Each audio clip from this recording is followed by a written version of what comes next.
Today, the coming together of Jessica and Calvin represents union, togetherness, something we've all craved and something that I think we can all wish them the very best of luck for. It gives me great pleasure to welcome you all here today to Cadbury House, and a special welcome for Jessica and Calvin.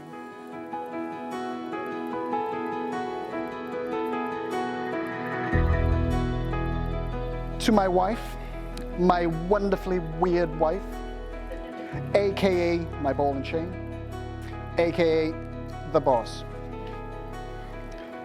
I've said it before and I will say it again, I can't imagine where I would be if it wasn't for you.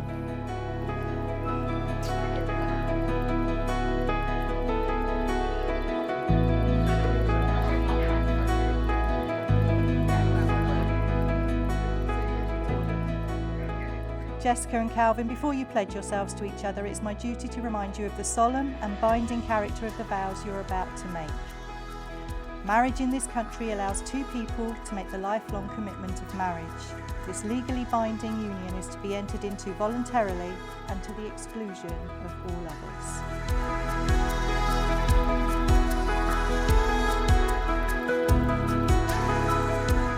What do you look for in a man? You look for security, you look for trust, you look for love, you look for reliability, you look for somebody that can bounce back, that can pick you up as much as they pick themselves up as well. In his sort of like professional life as well, Calvin, obviously if you probably know Calvin, he was in the armed forces. I like to think of my brother as a very strong, dependable sort of, well, an inspiration to me really.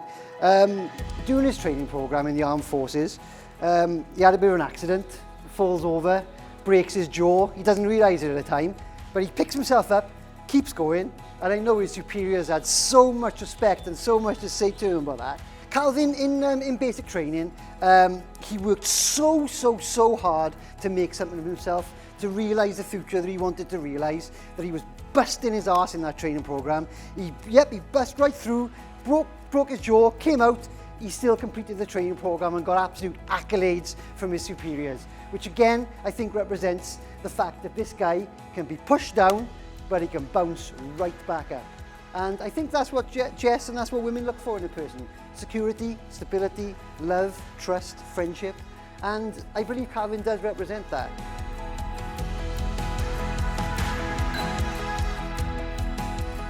Ladies and gentlemen, can I ask you all please to stand for the arrival of the bridal party?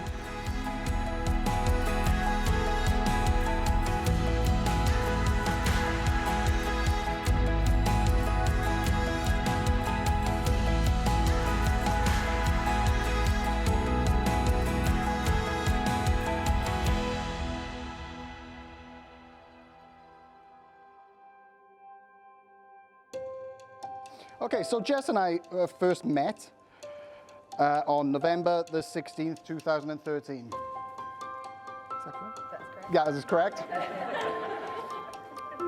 We were both on a train heading to Bath and strangely started talking. I know, right? Two strangers talking on a train. How absurd. Okay, so I decided to make some sort of joke about, well, trying to break the ice. So I believe it was something about we stuck on a train like two sardines in a tin can or something like that. Yeah, my jokes never improved. And that would be the first time that Jess would hear a terrible joke come from me, but it definitely will not be the last time. So she'll have to pretend to laugh at that for the rest of her life. Thank you. Now, I consider myself as a confident person. Rarely am I afraid to speak in public or at big events or anything. I just feel comfortable. The larger the crowd, the better. Some would even say that I could charm the birds out of the tree if given the chance and opportunity. I think I'd be able to do that. But for some reason, I was really nervous on that day, on the train, speaking to this gorgeous girl. Well, do you know when your mind constructs a sentence and then it goes through a filter to decide if what you're going to say is acceptable and okay. Well, none of that happened that day. None of it. As far as I can remember, we continued to chat for some time outside the train station in Bath and just having a casual cigarette and you know, kind of getting to know each other. Then, finally, when it came to the point where a cool, collected gentleman would ask in a deep, charming voice, "May I take your number?" I decided to go with a dry-throated, shaky, and uncertain voice, "Are you on Facebook?" Yes, probably sounded a lot worse than that anyway. Now, I didn't realize that there were so many Jess Clarks in the UK alone. So after searching and searching, I thought I would never be able to meet this mysterious Jessica Clark again. I thought that was it. Our days were numbered. Then, to my relief, it was Jess who found me. Because Calvin Elston is not such a common name. Well, outside of places like Texas, Houston, and several other places in America. So yeah, thanks, Dad, for that. Yeah, you helped us out there. Anyway, as time went on, we grew closer and fell more and more in love with each other.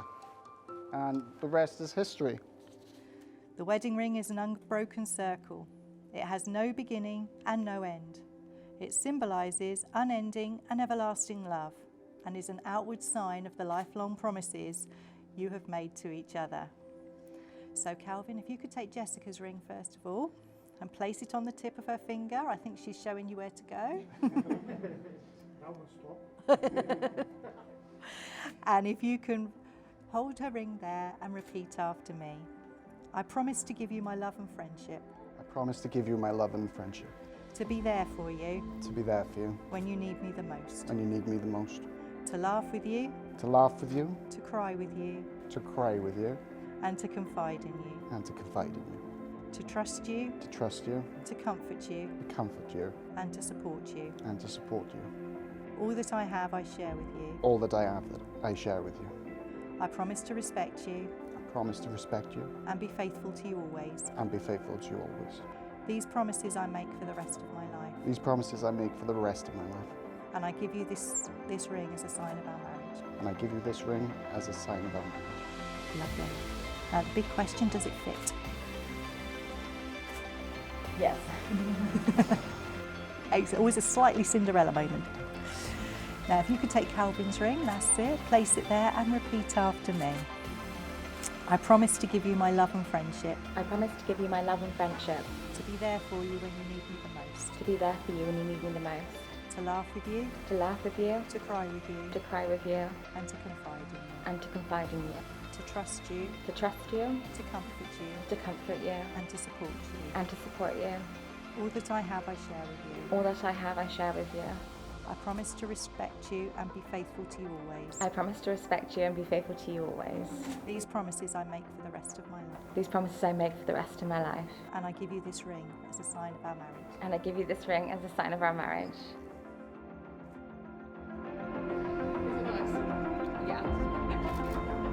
He's strong in spirit, mighty in character, and of course, I believe that about my brother, but we can't do these things, men, without the most important things in our lives, and that's the women in our lives. You know, we as men here, we're all strong, big characters. We like to think that, you know, we can rule the world, we can do it all, but we can't do nothing if we haven't got a good woman in our lives. But what I am going to say is how proud our parents and myself are of you, Jess. Life may have had its ups and downs for you, but we are all very proud of you, your hard work and your determination. From a young age, you grew up wanting a fairy tale. And today, as you can see, Jess looks like a princess. She has a Prince Charming by her side. And I hope this is the start of your fairy tale together and you live happily ever after.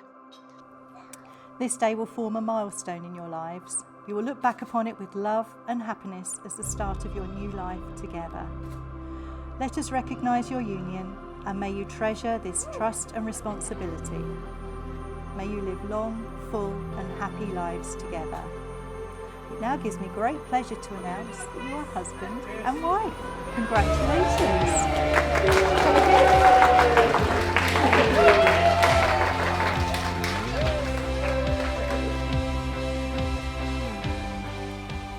I'm unbelievably happy to be officially part of your family now and look forward to attending Christmas meals, fixing broken equipment in your households, and being head chef at barbecues for many, many, many years to come. And to my family, every single one of you have molded, guided and helped me become the man I am today. It gives me great pleasure to introduce you all to the very new Mr. and Mrs. Alston.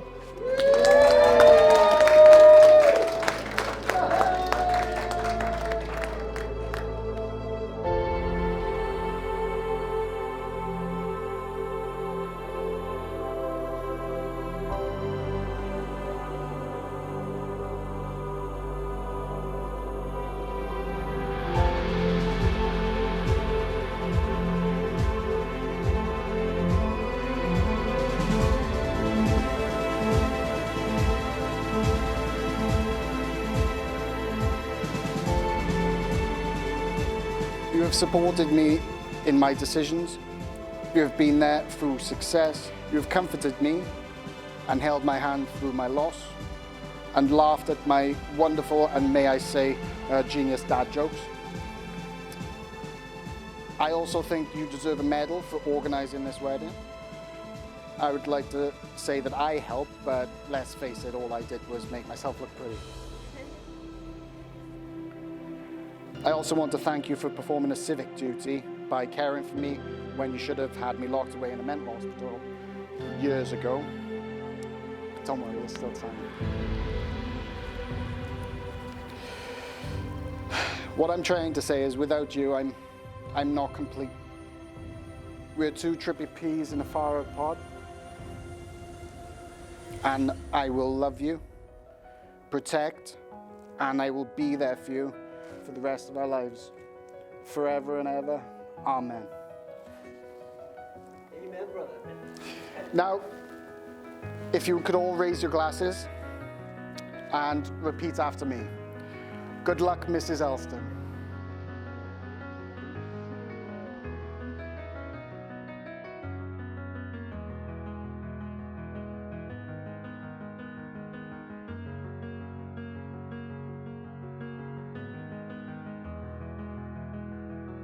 I, Calvin Elston, Take you, Jessica Ann Clark, take you, Jessica Ann Clark, to be my wedded wife. to be my wedded wife. And Jessica, if you can repeat after me. I, Jessica Ann Clark, I, Jessica Ann Clark, take you, Calvin Elston, take you, Calvin Elston, to be my wedded husband. to be my wedded husband.